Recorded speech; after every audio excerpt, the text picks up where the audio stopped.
Welcome, ladies and gentlemen, to the 12th lecture in Advanced Manufacturing Technologies, the lecture about industrial robotics in manufacturing processes.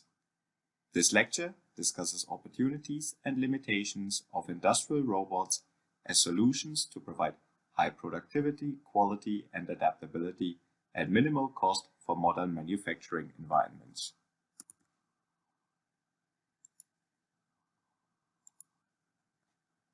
Intended learning outcomes. Today's lecture aims to acquire the knowledge to understand, assess, and justify the opportunities and limitations of industrial robots as potential solutions to challenges in manufacturing processes and environments by 1. Understanding the requirements and similarities between established application fields of industrial robotics in manufacturing processes. 2. Describing the configurations and working principles of industrial robots. 3. Assessing and justifying how different designs of industrial manipulators influence their performance. And 4. Identifying and preventing risks associated with the operation of industrial manipulators and robotic cells.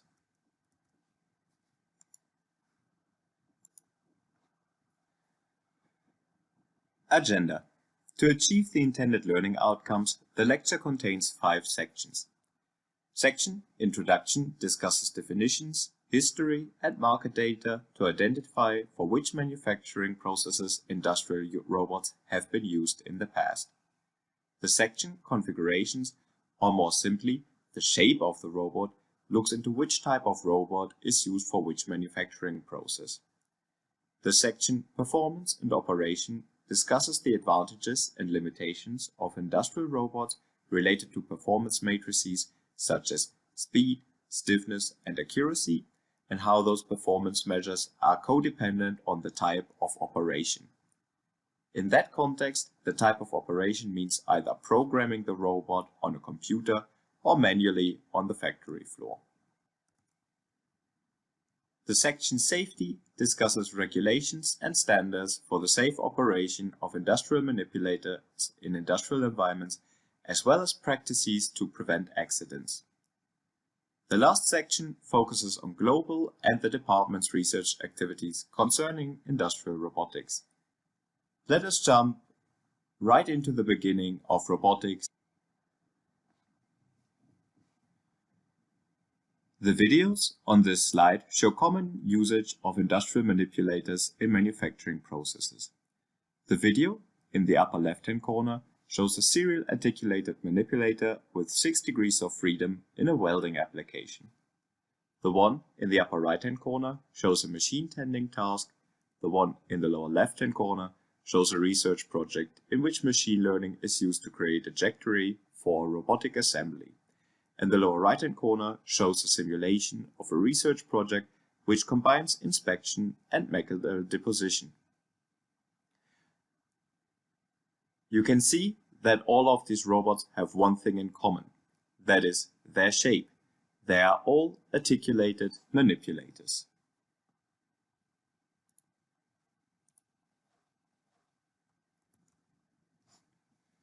According to the ISO standard 8373 Robotics and Robotics Devices, an industrial robot is an automatically controlled, reprogrammable, multi-purpose manipulator programmable in 3 or more axes, which can either be fixed in place or mobile for use in industrial automation applications. The word reprogrammable means that the system is designed so that the programmed motions or auxiliary functions can be changed without a physical alteration. Multipurpose means that the system is capable of being adapted to a different application without physical alteration, and a manipulator is a machine in which the mechanisms usually consists of a series of segments, jointed or sliding relative to one another for the purpose of grasping and or moving object pieces and tools, usually in several degrees of freedom.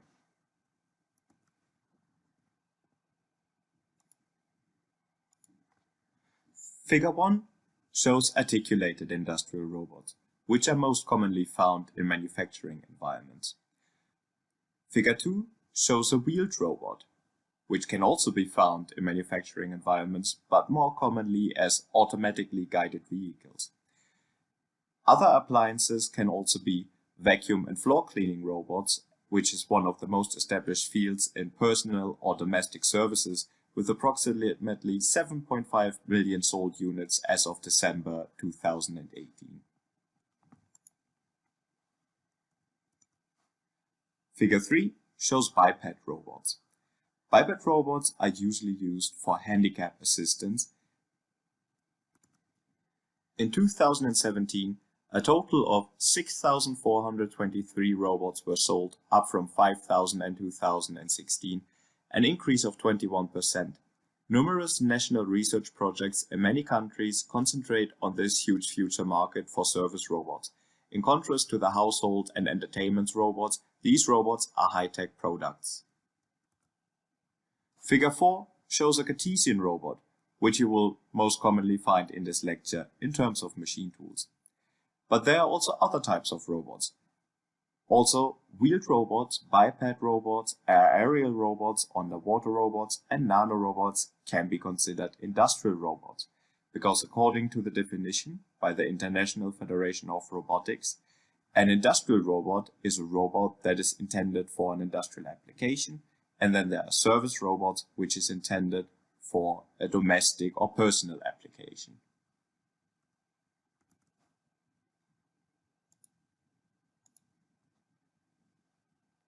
Industries and applications. The driving industries for the growth of industrial robotics, which prior to the economic recession of 2020 was close to 15% in compound annual growth rate, were the automotive, electronics, and metalworking sectors. In the automotive sector, the most common applications are the welding of the body in white, machine tending, spray painting, and final assembly.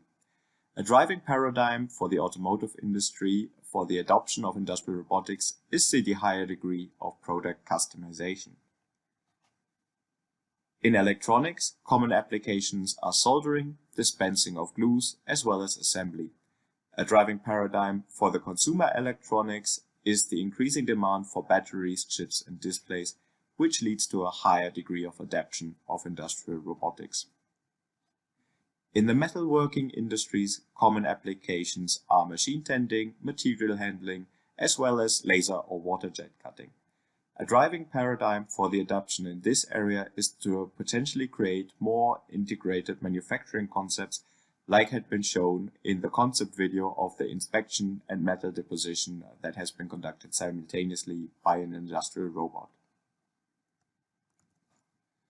Figure 5 shows the installed robots by intended application from 2011 to 2015 by the applications groups defined by the International Federation of Robotics. The International Federation of Robotics, or short IFR, Statistical Department, is the primary global resource for data on robotics. Unfortunately, the quality of their services is matched by their pricing. Hence, you are presented a set of old data. At the same time, I personally have to admit that they also have a very generous statistics office, because the set of data presented on this slide has been given to me when I was a student for free. Based on more recent information, the ranking of the application groups is still valid. The most common application group is handling operations and machine tending, and robots for that purpose can be found across all the aforementioned industrial sectors. The second biggest application group is welding and soldering operations, which can be arc welding, spot welding, or laser welding. The third biggest application group is assembling and disassembling, which ranges from the assembly of mobile phones to the assembly of heavy-duty trucks and yachts. The International Industrial Robotics Market. Figure 6 shows the annual shipment of industrial robots in thousands on the left-hand y-axis, and the cumulative installed units in thousands on the right-hand y-axis. From 2020 to 2022, almost 2 million new units of industrial robots are expected to be installed in factories around the world. The technological trends of simplification, collaboration, and digitalization can be expected to promote the installation of industrial robots. It is expected that the programming and installation of robots becomes easier. Human-robot collaboration gives the ability to work in tandem with humans, and industrial robots are considered to be a central component of digital and network production as used in Industry 4.0 or cyber-physical production systems. Figure 7 shows the first developed robot in the world. The Unimate had been developed from 1954 to 1959 by George Devol and Joseph Engelberger. It weighed. In 1961, the Unimation was installed as the first industrial robot at a GM plant in Transtad in New Jersey, which made door and window handles, gearshift knobs, light fixtures, and other hardware for the automotive interiors. Obeying step-by-step commands stored on a magnetic drum, the Unimate robot's 4,000-pound arm sequenced and stacked hot pieces of die-cast metal. The robot cost back then $65,000, which is about $400,000 in nowadays money.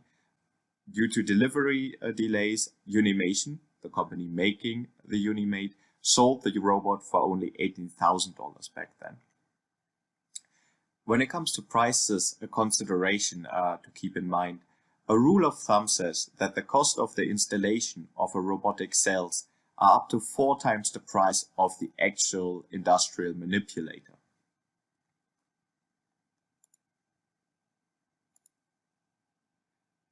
Then a fast forward over the development from the integration of electronic drives into 2009, from a very heavy robot which weighed 4,000 pounds back then, so about 2 tons. In 2009, ABB launched its smallest ever multi-purpose industrial robot which weighs just 25 kilograms and can handle a payload of up to 3 kilograms, with a reach of about 580 millimeters.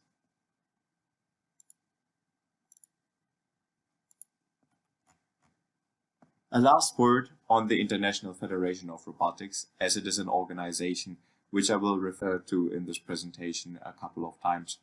The International Federation of Robotics connects the world of robotics around the globe. Our members come from robotics industry, national and international industry associations, and research and development institutes. Our federation represents over 50 members from more than 20 countries, and the IFR Statistical Department is the primary global resource data on robotics. And the IFR was established as a non-profit organization in 1987.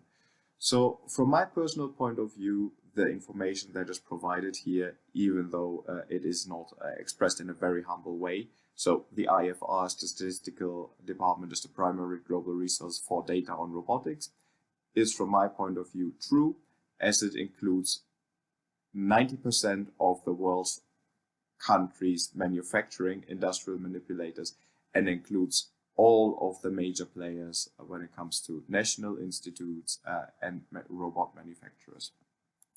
So I would recommend you to go and visit their webpage if you're interested in the field of industrial robotics.